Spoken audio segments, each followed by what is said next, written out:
বিসমিল্লাহির রহমানির রহিম। আসসালামু আলাইকুম ওয়া রাহমাতুল্লাহ। প্রিয় শিক্ষার্থীরা, আজকের ক্লাসে আমরা নবম, দশম এবং এসএসসি পরীক্ষার্থীদের জন্য জীববিজ্ঞান এর দ্বিতীয় অধ্যায় জীবকোষ ও টিস্যু এই অধ্যায়টি নিয়ে আলোচনা শুরু করব। প্রথমেই আমরা এই অধ্যায়ের মেইন টপিকটি দেখে নিব। মেইন টপিক অর্থাৎ এই অধ্যায়ে আমরা কোন কোন বিষয় নিয়ে আলোচনা করব। যেমন এই অধ্যায়ে আমরা উদ্ভিদ ও প্রাণী কোষের প্রধান অঙ্গাণুর কাজ নিয়ে আলোচনা করব, উদ্ভিদ ও প্রাণী কোষের তুলনা করব, স্নায়ু, পেশি, রক্ত, ত্বক এবং অস্থির কাজ সুষ্ঠুভাবে সম্পাদনে বিভিন্ন প্রকার কোষের ভূমিকা নিয়ে আলোচনা করব, জীবদেহে কোষের উপযোগিতা মূল্যায়ন এটা নিয়ে আলোচনা করব, উদ্ভিদ টিস্যু ও প্রাণী টিস্যু নিয়ে আলোচনা করব, একই রকম কোষ সমষ্টির ও একই কাজ সম্পন্ন করার ভিত্তিতে টিস্যুর কাজ মূল্যায়ন এটা নিয়ে আলোচনা করব, টিস্যু, অঙ্গ এবং তন্ত্রে কোষের সংগঠন, টিস্যুতন্ত্রের কাজ, অঙ্গ ও অঙ্গতন্ত্রের ধারণা এবং গুরুত্ব, অণুবীক্ষণ যন্ত্রের সাহায্যে উদ্ভিদ কোষ ও প্রাণী কোষ পর্যবেক্ষণ করে চিহ্নিত চিত্র অঙ্কন, উদ্ভিদ ও প্রাণী টিস্যুর চিত্র অঙ্কন করে চিহ্নিতকরণ, সঠিকভাবে অণুবীক্ষণ যন্ত্রের ব্যবহার, জীবের নানা কার্যক্রমে কোষের অবদান অনুধাবন করা। এই বিষয়গুলো নিয়ে আমরা বিস্তারিতভাবে এই অধ্যায়ে আলোচনা করব ইনশাআল্লাহ, এবং অধ্যায় শেষে আমরা এই বিষয়গুলো বিস্তারিতভাবে জানতেও পারবো। তো প্রথমেই 2.1 জীবকোষ বা শুধুমাত্র কোষ। পরীক্ষায় যদি আসে জীবকোষ বা কোষ কাকে বলা হয়, দেখো জীবকোষ বা কোষ কাকে বলে। পরীক্ষায় আসলে আমরা এভাবে লিখবো যে বৈষম্যভেদ্য, সিলেক্টিভলি পারমিয়েবল, পর্দা দিয়ে আবৃত এবং জীবজ ক্রিয়াকলাপের একক যা অন্য সজীব মাধ্যম ছাড়াই নিজের প্রতিরূপ তৈরি করতে পারে এমন সত্তাকে কোষ বলে। তাহলে দেখো কোষের খুবই গুরুত্বপূর্ণ একটা সংজ্ঞা, সেটা হচ্ছে বৈষম্যভেদ্য, পর্দা দিয়ে আবৃত এবং জীবজ ক্রিয়াকলাপের একক যা অন্য সজীব মাধ্যম ছাড়াই নিজের প্রতিরূপ তৈরি করতে পারে এমন সত্তাকে বা এমন জিনিসকে কোষ বলে। তাহলে দেখো বৈষম্যভেদ্য মানে কি? বৈষম্যভেদ্য মানে বোঝাই যাচ্ছে একটা জিনিস যাইতে পারবে আর একটা জিনিস যাইতে পারবে না। যে পর্দা দিয়ে কেবল দ্রবণের দ্রাবক অণু, আচ্ছা দ্রবণ কি, মনে করো চিনি আর পানি দিয়ে আমরা মিক্স করলাম, শরবত তৈরি করলাম, তাহলে এখানে চিনিটা হচ্ছে দ্রব আর পানিটা হচ্ছে দ্রাবক। তো কোনো দ্রবণের দ্রাবক অণু অর্থাৎ উদ্ভিদের ক্ষেত্রে পানি চলাচল করতে পারে, কিন্তু দ্রব অণু চলাচল করতে যদি না পারে তাকে বৈষম্যভেদ্য পর্দা বলে। যদি আমরা দেখো আমরা পর্দা তো চিনি, তাই না? মনে করো আমরা কোনো কিছু ছাকার জন্য এই যে কাপড় ব্যবহার করি বা ছাকনি ব্যবহার করি, ওইরকম যে সমস্ত পর্দা দিয়ে বা যে সমস্ত পর্দার ভেতর দিয়ে কেবলমাত্র দ্রবণের দ্রাবক অণু অর্থাৎ পানি মনে কর চলাচল করতে পারে, চিনি চলাচল করতে পারে না, ওই রকম পর্দাকে বৈষম্যভেদ্য পর্দা বলে। এ পর্দার অপর নাম হচ্ছে অর্ধভেদ্য পর্দা। আর এই পর্দার উদাহরণ হচ্ছে কোষ পর্দা, মাছের যে পটকার পর্দা ইত্যাদি। মাছের পটকা তো দেখছো, তাই না? মাছের ভিতরে একটা বেলুনের মতো থাকে, এটা বায়ুথলির মতো আর কি। তো ওটাকে বলা হয় মাছের পটকা। ওই মাছের পটকা যে পর্দা দিয়ে তৈরি, ওই পর্দাটাই হচ্ছে অর্ধভেদ্য পর্দার উদাহরণ। তারপরে কোষ পর্দাও একটা অর্ধভেদ্য পর্দার উদাহরণ। তো এইরকম অর্ধভেদ্য পর্দা থাকবে বা বৈষম্যভেদ্য পর্দা দিয়ে আবৃত থাকবে জীবজ ক্রিয়াকলাপের একক। দেখো তোমার বা আমাদের আশেপাশে যে বিল্ডিং গুলো আছে, তাই না? তো বিল্ডিং গুলার দিকে যদি একটু নজর করো, বিল্ডিং গুলার যদি আমরা ভাঙি বা যদি একটা দেওয়ালটাকে ভাঙি, তাহলে আমরা কি পাবো বলতো? এখন ওখানে আমরা একটা ইট পাবো। তো একটা ইট আর একটা ইটের পরে বসে বসে বসে বসে বসে বসে একটা দেওয়াল, তারপরে পুরো বিল্ডিংটা এরকম ভাবে গঠিত হয়। এই যে একটা ইট আর একটা ইটের উপরে বসে বসে এরকম একটা দেওয়াল, তারপরে একটা পুরো একটা বিল্ডিং তৈরি হয়। এই যে যে ইটটা, ওই ইটটাকে বলা হয় ওই পুরা বিল্ডিং এর বা ওই পুরা দেওয়ালের কি বলা হয়, গাঠনিক একক বলা হয়, তাই না? ওই যে গাঠনিক একক বলা হলো, এই গাঠনিক এককটার মতো আমাদের অর্থাৎ জীবেরও দেহটার ভিতরে এরকম একক থাকে, ওই একককে বলা হয় কোষ, তাই না? তাই বলা হচ্ছে যে জীবজ ক্রিয়াকলাপের একক যা যা অন্য সজীব মাধ্যম ছাড়াই নিজের প্রতিরূপ তৈরি করতে পারে। নিজের প্রতিরূপ তৈরি করতে মানে কি? তৈরি করতে পারে। এর মানে কি, একটা কোষ থেকে হুবহু ওরকম কোষ তৈরি হয়। মাইটোসিস বিভাজনের মাধ্যমে হতে পারে, মিওসিস বিভাজনের মাধ্যমে হতে পারে, আবার অ্যামাইটোসিস বিভাজনের মাধ্যমে হতে পারে, যেটা নিয়ে আমরা পরবর্তী ক্লাসে মানে পরবর্তী অধ্যায়ে আলোচনা করবো ইনশাল্লাহ। তাহলে দেখো এখানে যদি পরীক্ষায় আসে যে জীবকোষ বা কোষ কাকে বলে, জীবকোষ কাকে বলে এটাও আসতে পারে, বা কোষ কাকে বলে এটাও আসতে পারে, তাহলে এটাই বলবো যে বৈষম্যভেদ্য পর্দা দিয়ে আবৃত এবং জীবজ ক্রিয়াকলাপের একক যা অন্য সজীব মাধ্যম ছাড়াই নিজের প্রতিরূপ, নিজের প্রতিরূপ মানে নিজের মতো আর একটা কোষ তৈরি করতে পারে, এমন সত্তাকে বলা হয় কোষ। তাহলে আশা করি কোষের সংজ্ঞাটা আমরা বুঝতে পেরেছি। দেখো, কোষ শব্দের ইংরেজি প্রতিশব্দ হচ্ছে সেল, CELL, সেল। এই সেল পরীক্ষা আসতে পারে যে ইংরেজি প্রতিশব্দ কি, তাহলে সেল বা সেল শব্দের অর্থ কি, কোষ। এটা আসছে হচ্ছে ল্যাটিন শব্দ থেকে, যা ল্যাটিন শব্দ সেলুলা থেকে আগত। দেখছো, তাহলে ল্যাটিন শব্দ থেকে এসেছে। কোষের ইংরেজি প্রতিশব্দ হচ্ছে সেল, আর এই সেল শব্দটা এসেছে ল্যাটিন শব্দ। ল্যাটিন শব্দ কোন শব্দ থেকে এসেছে? সেলুলা থেকে। বেশিরভাগ শব্দই তো ল্যাটিন শব্দ থেকে আসে, আমরা দেখি প্রায়। তো দেখো, সেল শব্দটি এসেছে ল্যাটিন শব্দ সেলুলা থেকে। এই সেলুলা অর্থ হচ্ছে কুঠুরি, কুঠুরি। আর সর্বপ্রথম কে এই শব্দটা ব্যবহার করেন হচ্ছে রবার্ট হুক। রবার্ট হুক এটাকে সর্বপ্রথম ব্যবহার করেন। তাহলে দেখো, আমরা কতগুলো বিষয় জানতে পারলাম এখানে। কোষ কাকে বলে সেটা জানতে পারলাম, অর্ধভেদ্য পর্দা বা হচ্ছে বৈষম্যভেদ্য পর্দা কি, তারপরে সেগুলোর উদাহরণ কি সেটা জানতে পারলাম, কোষের ইংরেজি প্রতিশব্দ জানতে পারলাম, ল্যাটিন শব্দ থেকে এসেছে সেটা জানতে পারলাম, তারপর ল্যাটিন কোন শব্দ থেকে এসেছে, যেমন সেলুলা থেকে এসেছে এটা জানতে পারলাম, সেটার অর্থ জানতে পারলাম, এবং কোন বিজ্ঞানী সর্বপ্রথম এই শব্দটি ব্যবহার করেছিলেন, কোষ শব্দটি, সেটাও জানতে পারলাম। তিনি হচ্ছেন রবার্ট হুক। বুঝছো এগুলা? এখন আমরা আলোচনা করব হচ্ছে কোষের প্রকারভেদ নিয়ে। কোষ কয় প্রকার? কোষকে নিউক্লিয়াসের গঠনের উপর ভিত্তি করে বা নিউক্লিয়াসের গঠনের ভিত্তিতে দুই ভাগে ভাগ করা হয়েছে, যেমন আদিকোষ এবং প্রকৃত কোষ। আদিকোষ এর আরেকটা নাম হচ্ছে প্রাককেন্দ্রিক কোষ। তাই এখানে আমরা এভাবে বলতে পারি যে প্রাককেন্দ্রিক কোষ, আবার এটাকে আমরা সুকেন্দ্রিক কোষ বলতে পারি, প্রকৃত কোষকে। তাহলে দেখো, আদিকোষ বা প্রকৃত কোষ এবং প্রাককেন্দ্রিক কোষ বা সুকেন্দ্রিক কোষ, এটা আসতে পারে পরীক্ষায়। মানে আদিকোষ থাকলে প্রকৃত কোষ থাকবে, আর প্রাককেন্দ্রিক কোষ থাকলে সুকেন্দ্রিক কোষ থাকবে, এরকম। পরীক্ষা যদি আসে যে আদিকোষ এবং প্রকৃত কোষের মধ্যে পার্থক্য লেখো, তাহলে আমাদের এটাই লিখতে হবে। যেমন আদিকোষ, এদের বৈশিষ্ট্য হচ্ছে সুগঠিত নিউক্লিয়াস থাকে না, এদের দেহে কোনো সুগঠিত নিউক্লিয়াস থাকে না। আচ্ছা, সুগঠিত নিউক্লিয়াস মানে কি? সুগঠিত নিউক্লিয়াস মানে নিউক্লিয়াসের ভিতরে যে উপাদানগুলো থাকে, যেমন নিউক্লিয়াস থাকে, নিউক্লিওলাস থাকে, নিউক্লিয়ার মেমব্রেন বা নিউক্লিয়ার পর্দা থাকে, হ্যাঁ, এই বিষয়গুলো থাকে। কিন্তু যারা কোষী অর্থাৎ প্রাককেন্দ্রিক, তা ওই প্রাককেন্দ্রিক কোষের ভিতরে সুগঠিত নিউক্লিয়াস থাকে না, অর্থাৎ এই যে নিউক্লিয়াসের ভিতর যা যা থাকা দরকার তার থেকে যে কোনো একটা হয়তো বা থাকে না, এরকম। তো নিউক্লিয়াস কোনো পর্দা দ্বারা আবৃত থাকে না, নিউক্লিয় বস্তু সাইটোপ্লাজমে ছড়ানো থাকে। যেহেতু নিউক্লিয়াস কোনো পর্দা দ্বারা আবৃত থাকে না, এজন্যই নিউক্লিয় বস্তুগুলা সাইটোপ্লাজমে ছড়ানো ছেটানো থাকে। এদের কোষে শুধুমাত্র রাইবোজোম থাকে, রাইবোজোম ছাড়া কোষের অন্যান্য যে উপাদানগুলো আছে এদের সেগুলো থাকে না। ক্রোমোজোমে কেবল ডিএনএ থাকে। উদাহরণ হচ্ছে মনেরা রাজ্যের সকল জীবের যে কোষ, আচ্ছা, মনেরা রাজ্যের সকল জীবের যে কোষ, ওই কোষটা হচ্ছে আদিকোষ বা প্রাককেন্দ্রিক কোষ।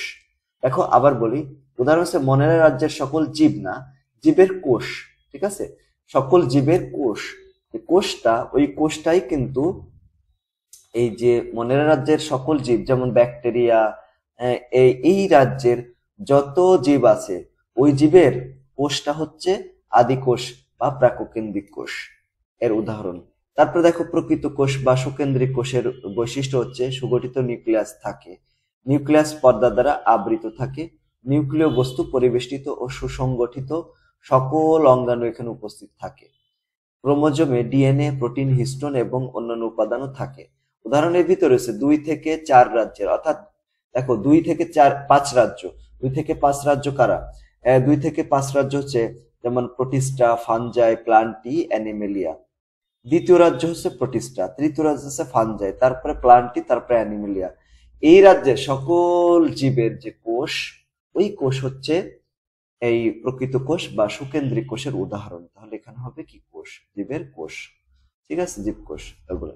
তাহলে দেখো কোষের প্রকারভেদ আমরা দেখলাম।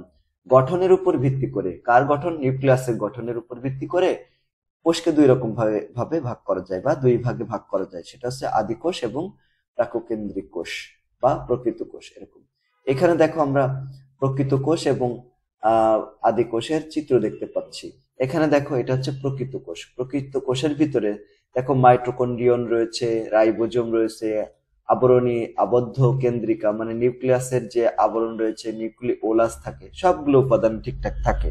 কিন্তু দেখো আদি কোষ যারা, হ্যাঁ, তাদের রাইবোজোম থাকে শুধুমাত্র, আর কিছু থাকে না।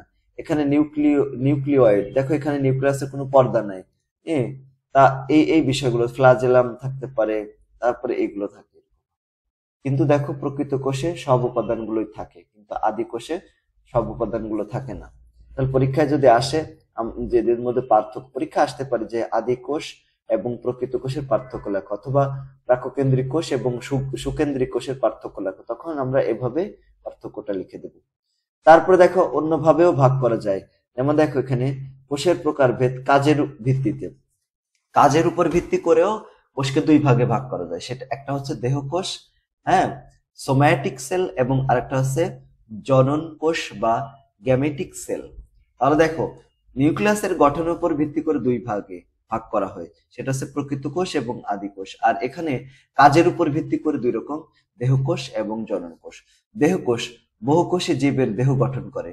যার যে সমস্ত উদ্ভিদ বা প্রাণীর দেহ বহুকোষ দিয়ে গঠিত, অর্থাৎ কিছু কিছু জীব আছে যাদের পুরা দেহটা একটা মাত্র কোষ দিয়ে গঠিত, যেমন মনেরা রাজ্যের জীব, এদের দেহটা এক কোষী, অর্থাৎ পুরা যে দেহটা বা শরীরটা একটা কোষ দিয়ে গঠিত।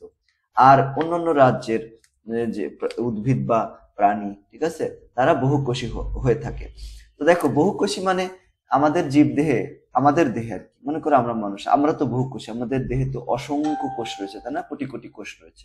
সেই জন্য এখানে বলা হয়েছে যে বহুকোষী জীবের দেহ গঠন করে। আমাদের মতো যে সমস্ত জীব বহুকোষী, তাদের কি করে, দেহটা গঠন করে। তারপরে দেখো মাইটোসিস পদ্ধতিতে বিভাজিত হয়, মানে এই কোষ বিভাজন পদ্ধতি হয় মাইটোসিস প্রক্রিয়ায়। আচ্ছা, কোষ বিভাজন কাকে বলে? কোষ বিভাজন হচ্ছে একটা কোষ থেকে আরো কোষ তৈরি হয়, ঠিক আছে, এরকম মনে করো একটা কোষ থেকে দুইটা কোষ তৈরি হলো, ওই কোষ থেকে আরো তো কোষ তৈরি হলো, এই যে এইভাবে প্রত্যেকটা কোষ থেকে দুইটা করে কোষ তৈরি হয় এই মাইটোসিস কোষ বিভাজনের মাধ্যমে। এবং সেজন্য দেখো আমরা যখন ছোট ছিলাম একদম, মনে করো মায়ের গর্ভ থেকে যখন আমাদের জন্ম হয়েছিল, আমরা তো অনেক ছোট ছিলাম, তো আস্তে আস্তে আস্তে আস্তে আমাদের দেহটা দেখো কত বড় হয়ে গিয়েছে, তাই না? তো এই যে আমাদের দেহের বৃদ্ধিটা ঘটলো, এটা মাইটোসিস কোষ বিভাজনের মাধ্যমেই ঘটে। তাই বলেছে দেহের বৃদ্ধি ঘটে এই মাইটোসিস কোষ বিভাজনের মাধ্যমে।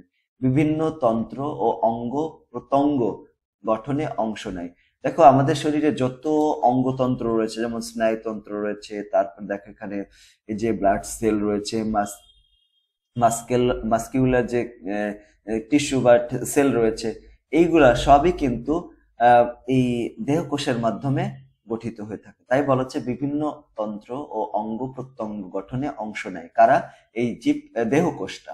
আবার আর এক রকম কোষ রয়েছে আমাদের দেহে, সেটা হচ্ছে জনন কোষ বা গ্যামেটিক সেল। এটা শুধুমাত্র যৌন প্রজনন এবং জনক্রম দেখা যায় এমন জীবে জনন কোষ উৎপন্ন হয়।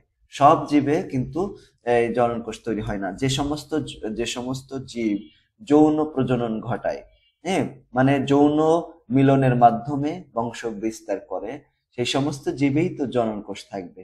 জনন কোষ রয়েছে শুক্রাণু, ডিম্বাণু, এগুলো হচ্ছে জনন কোষ।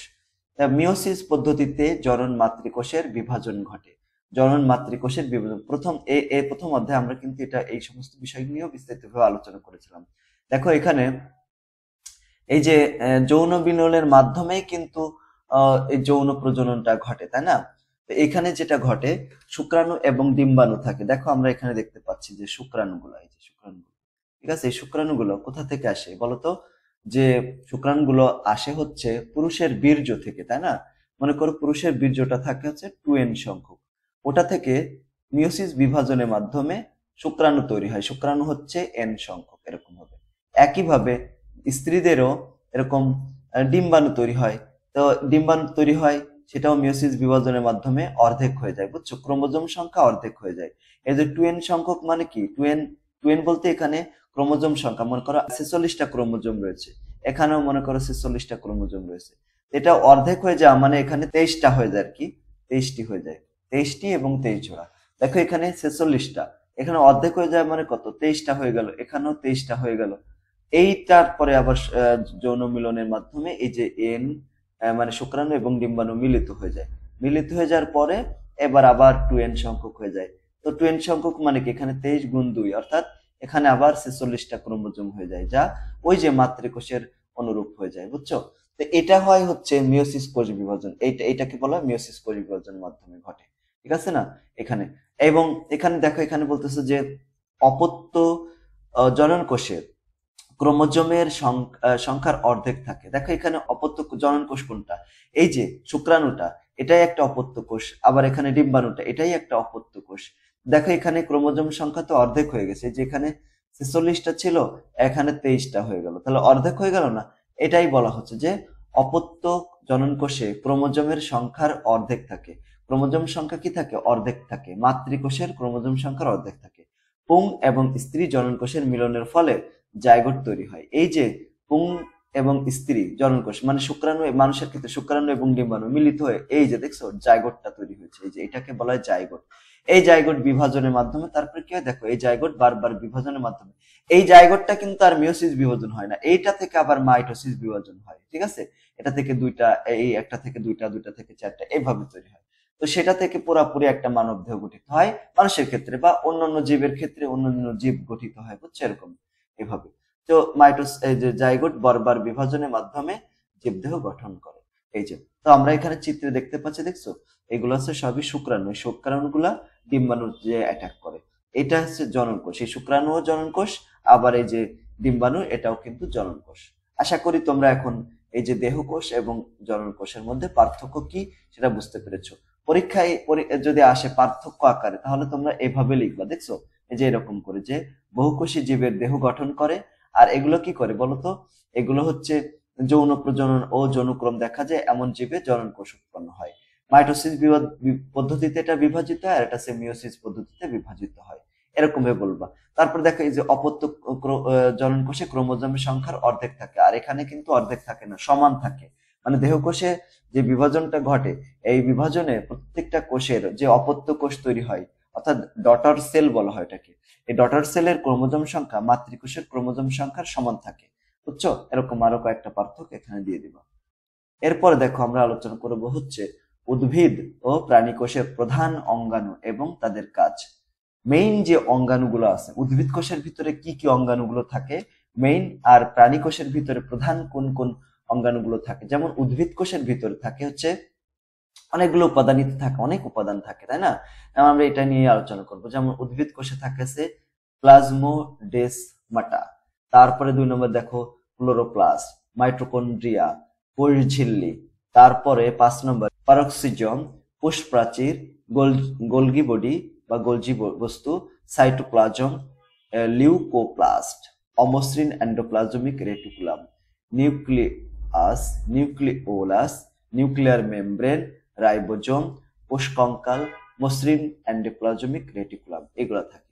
আর প্রাণী কোষের ভিতরে কি থাকে দেখো, প্রাণী কোষের প্রধান অঙ্গাণু, প্রাণী কোষের ভিতরে কি কি থাকে, যেমন থাকে হচ্ছে নিউক্লিওলাস থাকে, এটাতে থাকে, তারপরে নিউক্লিয়াস থাকে, রাইবোজোম থাকে, ভেসিকল থাকে, অমসৃণ এন্ডোপ্লাজমিক রেটিকুলাম থাকে, গোলজি বস্তু বা গোলজি বডি থাকে, তারপরে কোষ কঙ্কাল থাকে, মসৃণ এন্ডোপ্লাজমিক রেটিকুলাম, মাইটোকন্ড্রিয়া, কোষ গহ্বর, সাইটোসল, হ্যাঁ, তারপর আছে লাইসোজোম, সেন্ট্রোসোম এবং কোষঝিল্লি থাকে।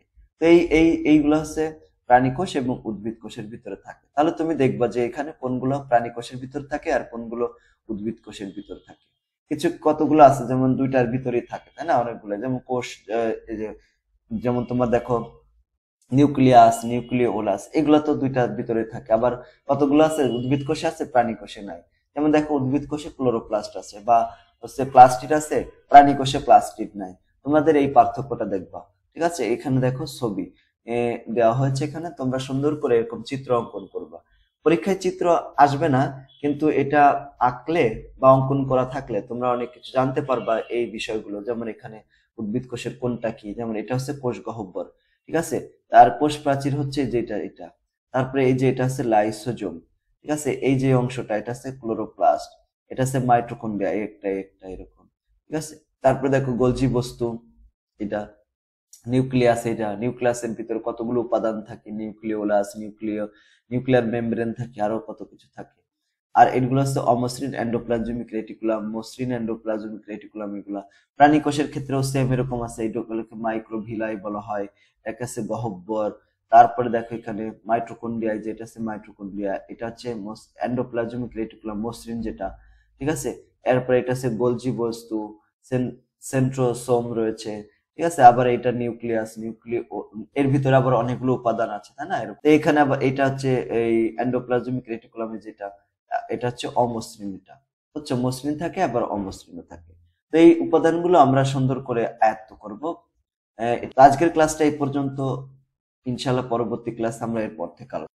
শিক্ষার্থীরা, তোমরা যদি আমাদের পেইড কোর্সগুলোতে ভর্তি হতে চাও, যেমন আমাদের অনলাইনের মাধ্যমে পেইড কোর্সে পড়ানো হয় নবম এবং দশম শ্রেণীর জন্য, সেটা হচ্ছে মাত্র 550 টাকায় তোমরা 5টা সাবজেক্ট পড়তে পারবা। 5টা সাবজেক্টের ভিতরে হচ্ছে পদার্থবিজ্ঞান, রসায়ন বিজ্ঞান, জীববিজ্ঞান, সাধারণ গণিত এবং উচ্চতর গণিত। এই 5টা সাবজেক্ট তোমরা মাত্র 550 টাকার বিনিময়ে পড়তে পারবা। আমাদের এখানে ক্লাস হয়েছে 7 দিনই, প্রতিদিন 2টা করে ক্লাস হয়। ক্লাসগুলো হয় রাত 8টা থেকে 10টা পর্যন্ত, প্রতিদিন 2টা করে ক্লাস হয়। তারপরে প্রতি সপ্তাহে পরীক্ষা নেওয়া হয়। তো যদি আমাদের পেইড কোর্সে ভর্তি হতে চাও, তাহলে এই যে 01620103495 এই নাম্বারটিতে যোগাযোগ। কেউ যদি আমাদের অফলাইনে ভর্তি হতে চাও, আমাদের অফলাইন কোচিং রয়েছে মসত্তর, পশ্চিম মেরুলবাড্ডা, ঢাকা 1212। এটা হচ্ছে ব্র্যাক ইউনিভার্সিটির পকেট গেটের পাশের গলিতে। তোমরা যদি এখানে কেউ ভর্তি হতে চাও তাহলে ভর্তি হতে পারো। সবাইকে ধন্যবাদ। আসসালামু আলাইকুম।